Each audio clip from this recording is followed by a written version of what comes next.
Hello everyone, welcome to my channel. If we have not met, my name is Alyssa. I'm a board certified family nurse practitioner currently working in aesthetics. I will be making videos about healthcare, lifestyle, fitness, and travel.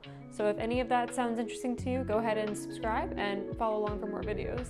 This is the first episode of my new series, Let's Tox About It, where I'm going to be going ahead and sharing some information about different kinds of aesthetic content and Botox, fillers, things like that, any kind of product review, whether it's educational or whatever you guys want to see, go ahead and leave a comment below and I'll be more than happy to make the video. And in this series, I'm not quite sure yet if it's going to be weekly or bi-weekly when it's going to be aired, but it's going to be about all things aesthetic related. So I actually have here, some of the many types of neurotoxin, onabotulinum toxin type A, which is like Botox, the brand name that you're probably familiar with. I have two of the different kinds. There are a bunch of different ones. However, I have two of them here. This is Botox. This is the one that you're probably very familiar with, and everyone knows what Botox is, right? That's famous Botox. And then here I have Dysport. I'm going to go over the differences between these two specifically. There also is Xeomin, which is very, very, very similar to Botox. I'll talk a little bit about that one as well. However, I don't physically have it here. So starting with Botox. Botox is, like I said, very popular, very well renowned, and everyone knows what it is. You've heard of it. If people come into a clinic and they have had some kind of toxin done before, they usually come in and say, I want Botox, I've had Botox before and I'm not budging. So that's what usually we see with that. Botox looks like this. I don't know if you can see it, but it comes in a purple bottle. It is a Galderma product, an Allergan product, and it's been around for a very long time. There are a few differences between Botox and like Dysport, for example. There's also Xeomin. There's a bunch of others as well. One thing that we see very commonly with Botox, you can use it much more so on elderly women or people who are of advanced age because it gives you that like frozen in time statue look, which people who have more advanced skin, who have more of those harsh lines and wrinkles, they tend to benefit from that frozen look because, you know, the skin has a lot of laxity to it and it, takes that into account. Another thing with Botox is it tends to take a little bit longer to kick in. So if you have an event coming up and you want your toxin done for this event that you have coming up, Botox is not the way to go. You need to get it done at least like 10 to 14 days out because that's how long it takes for Botox to kick in. So I always tend to recommend Dysport over Botox for a few reasons. Number one, it does kick in sooner. Dysport kicks in within 2 to 5 days.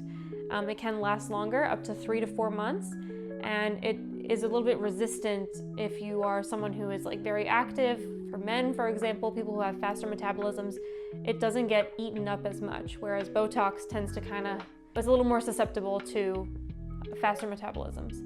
Xeomin, which is very, very similar, chemically and in its biogenetic makeup to Botox. The difference is with Xeomin is, aside from pricing, it is also used specifically for people who have like an autoimmune condition or have like some kind of tolerance, if you will, to Botox, Dysport. Other toxins have not worked for them or they've gotten used to it. So this is something we will commonly see in people like with antibiotics, right? You're on amoxicillin and you've been on it a bunch of times, or a specific area of like a state, like a city or something has been exposed to some illness and they've been put on amoxicillin consistently for years. That city will get resistant to amoxicillin, and that's why something like Augmentin was created, right? It's amoxicillin with clavionate. It has a beta-lactam ring, which bacteria can't get through. So Xeomin was kind of created in the same sense, whereas you become resistant to Botox, Dysport, whatever, for whatever reason, or you have an autoimmune condition. And so Xeomin is the cleanest type of neurotoxin, as clean as a neurotoxin can be, right? And also it is much more received people who are resistant to, Botox, Dysport, or any other kind of neurotoxin. So those are some of the key differences between Botox, Dysport, and Xeomin. The aftercare for all of them are kind of the same. So you're gonna wanna keep your head elevated for 4 to 6 hours after getting your Botox, whether it's Botox, Dysport, Xeomin, or any other type of neurotoxin. After your toxin, you're going to want to keep your head elevated. You're going to have these little like saline fluid bumps in the areas that wherever we treat. Those last about 10 minutes or so, they go away. You're going to also want to make sure that you are not in a hot tub or sauna or working out, nothing where you're sweating, because you actually can sweat the product out and you can move it to areas that we don't want it. And there's a lot of risk with that, obviously. Anything that puts prolonged pressure on the area, so if you were like, you have a headband on and you just got your forehead treated and it's pressing on those treated areas, or a hat or something like that, a visor, those kinds of things are going to move the product as well. And we don't want the product to move at all. In the event that the product does move, so let's say, for example, like you have a smaller forehead like mine, and we're doing here, here, and here, and I have a visor, it's pressing right here, and it's pushing the product down, what can happen, and this is an injector's worst nightmare because it lasts for 3 to 4 months. The brow can drop, and there's nothing we can do about it. Whereas if the brow comes up from having it, having a little too much product, brow comes up like this, we can actually put a little extra and that'll relax it. But if the brow comes down, there is nothing that can be done. So for 3 to 4 months, you're gonna have a nice drop brow, and you just gotta wait till it goes away. There's nothing that you can do. So that's not ideal, obviously. So stay out of the saunas, don't work out, don't put any pressure on your head, keep your head upright, at least for 4 to 6 hours. The following day, you can do anything. There's no restrictions. And then, some of the little older ladies will say, I heard that if you make all the faces, smile, whatever, it's gonna help the Botox, whatever toxin, set in better. That is a myth. That is an old wives' tale. There is no clinical research that shows that actually does anything. So you don't have to worry about, driving home in the mirror and making faces, on the road or whatever. It's not going to do anything for you. But it is funny to hear that. So not many contraindications with Botox or any other kind of toxin. You cannot, under any circumstances, use Dysport. This is Dysport. Can't use Dysport if you have an egg allergy. It's just contraindicated. You have an allergy to eggs, no Dysport. And then obviously if you are pregnant, breastfeeding, anything like that, we don't recommend it. There are conflicting studies about the breastfeeding part. Definitely, if you're pregnant, you shouldn't. There are, again, conflicting studies with breastfeeding. Some say that it's not that big a deal, it's fine, you can do it. Others say you shouldn't. I would just recommend, if you're pregnant or breastfeeding, you can wait to get your Botox. It's okay. You can just do it when you're done with all of that. Tend to your baby, and then you can get your Botox. So I have a marker here. I figured it'd be kind of cool to show you the treatment pattern of, for each one. So we'll start with Botox. So with Botox, I'm gonna do my best here. It's kind of hard to do in the reverse, but you would have the patient raise their eyebrows up, and for me, I just had this done a couple months ago, so it's gonna be a little bit, like not a lot's going on, but you get the point, right? There. For men, you wouldn't really do this triangle pattern here because unless they explicitly ask for it, they usually don't want like that snatched brow look. We usually just do like straight across. But for women, it's fine. And then this is so hard to do because for me, it's reversed. But I think you get the idea. My forehead is on the smaller side, so you don't want to get too close to the brow because, as I was saying earlier, you can drop the brow. We don't want that. And then the angry 11 lines. So these muscles here are the glabella, and you can see for me, that's my insertion point. This one's not really doing it. As I said, I just got this done a couple months ago, so there's not a lot of movement going on, but it would be here, here, and here. That's your glabella. And then the crow's feet, so you smile. And you would do like here, here. For me, you would only do 2, but sometimes you would do 3. Me personally, I actually don't do my crow's feet because I feel like it's, it takes away from someone's face if they don't have those little lines when they smile. It kind of makes it look like not like an authentic smile, kind of like they're fake smiling at you. They're just kind of like, it just doesn't look authentic, so I don't really like that. So I don't usually do that on myself, and I try not to recommend it for patients, but some people, they want it, so, they get it. Another area you can do that's really popular is like these muscles. Those are the DAOs, and those are the muscles that pull the corner of the mouth down, as opposed to when we put Botox here, we're relaxing it so it's unopposed, so you kind of get like, those muscles get turned up a little bit and you have like a more pleasant, happy appearance. I've never done those, but that's what those do. That's why, like, for me, they're pretty strong, whereas this is not very strong right now. It's weaker than it used to be, but. And then you wouldn't do any Botox here and here. I was just showing you the insertion point of the glabella. Sometimes people have like a long glabellar tail where it comes out to here. You would do like here, here, here. You could do different couple points, injection points. So the way this would work, and everyone is different, right? You kind of go based on the person's anatomy and how strong they are. But like a typical dosing for the frontalis, right? You would do 2, 4, 6, 2, 4, 6, so 12 at the frontalis. These are Botox units, not Dysport units. Dysport is usually double. So about 12 at the frontalis. Here you would do about like 15 at the glabella, 5, 10, 15. And then here you can do like 12 at the crow's feet. Okay, and then here you're gonna do 5 for these, so 2.5 and 2.5. So that would be like your Botox units. This was the same, treatment plan, but with Dysport, with this one, so not Botox, but Dysport, like I said, it'd be like double, kind of. And that's just based on like the manufacturing of the two meds. They're the same thing. It's just manufactured differently. They're reconstituted differently. So, the ratios on how much bacteriostatic saline you use for Botox versus for Dysport are different. So that's how that works. But it's not like, one's more diluted than the other, so it doesn't work as good. And no, it's not the case at all. It's just a different reconstitution.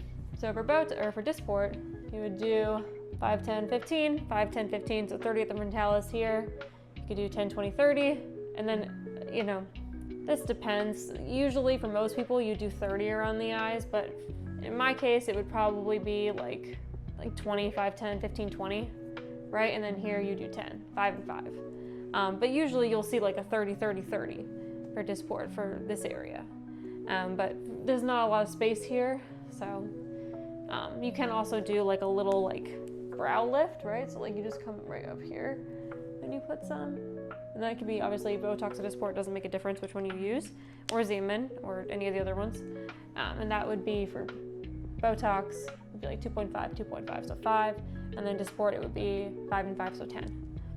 So that would be, an example. I'm gonna take this off so I don't stand here and have blue dots all over me while I'm talking to you. Okay, I think I got most of that off. If there's still any dots, just ignore them. But so that's kind of like the general kind of overview of like when you come in for a consult. That's kind of what we do. We assess your anatomy. We assess the strength of your muscles. Some people are super, super strong. Others are not so much. If you are someone who consistently gets Botox or any kind of toxin, those muscles atrophy over time, meaning that they weaken. So you actually need like less of a dose, less frequently, because the muscle is weak.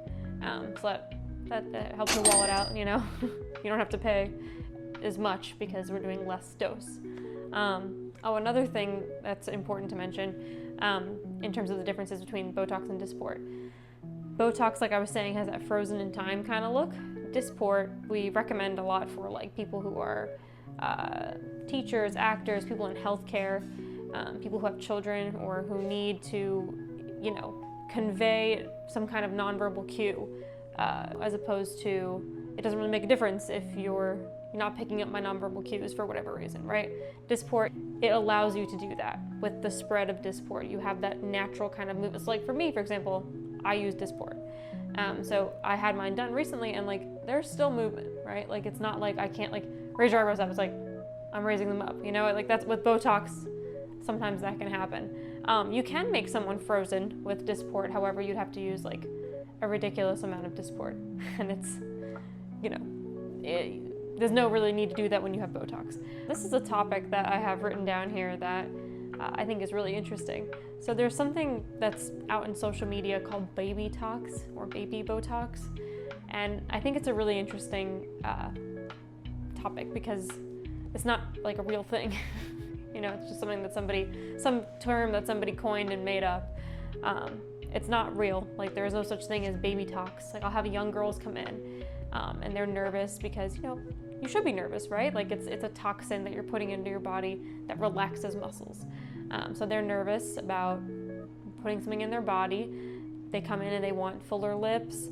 They want no wrinkles, this, and that. They're 18 years old. And it's like, it's okay to have a little bit of creasing at 18 and not have full lips, right? And they say, oh, well, what if I have baby tox? Can you give me baby tox and that will make it like less toxic? And it's like, no, it won't. It doesn't change the potency of the medication. It is a drug. It is a medication. There is a potency to it. It doesn't change the potency. I can add less. It doesn't change anything. It's just less Botox, less Dysport, less Xeomin. It's just going to be less effective, right? Like, there is no different one out there that if I use it on you at 20 and under, it's going to be less toxic in your body. And when I say toxic, it's not toxic in terms of like it's detrimental to your health. It's toxic in a sense where it is, for lack of a better word, paralyzing a muscle. So that's what I mean by toxin. Because that's what it is doing. That's the mechanism of the medication, right? Because the mechanism, right, for both Botox, Dysport, Xeomin, any of the toxins, any of the neurotoxins, they are acetylcholine blockers. So they shut off that transmission from the nerve to the muscle, telling it to contract. So for example, right, this muscle here is the procerus, and that's when you come like this and you make these 11 lines and they drop down here. It's an ugly image, but that muscle here that does this, we can, with those 3 points here, we can inhibit that response and inhibit your body, from being able to make that contraction. This muscle around here, when you squint, it's like a circle and it contracts. So when you do the crow's feet, the same thing. You are blocking that squeezing action, so you get this like nice eye opened, brow up kind of lift. Again, me personally, I don't believe that, it can be helpful in some people. It's a very specific type of indication, right? So like someone who is of advanced age, or if you're someone who has like really heavy, like hooded kind of eyes here, it can help with that. But I think when you smile, you should have a little something. Like, you can see mine's very strong. So that's the mechanism of the medication. So when we tell people that, the medication works by blocking acetylcholine and stopping the transmission of the, neuro pathways to make the muscle contract or make the muscle clench down or anything like that, people start thinking, oh my God, is it going to cause permanent damage and this and this and that? And the answer is no. The answer is no, because your body is very resilient, and your body repairs itself constantly, all day long, every day. You just don't realize it, right? Most of the time it's when you're asleep. Those synaptic pathways will regenerate themselves, and they will rebuild themselves, like the snare protein specifically will rebuild. So that's why these effects they can last 3 to 4 months. Dysport being the one that tends to go up to that 4-month range. But you're not gonna see it extending longer than that. Like, that's as long as it's probably gonna go.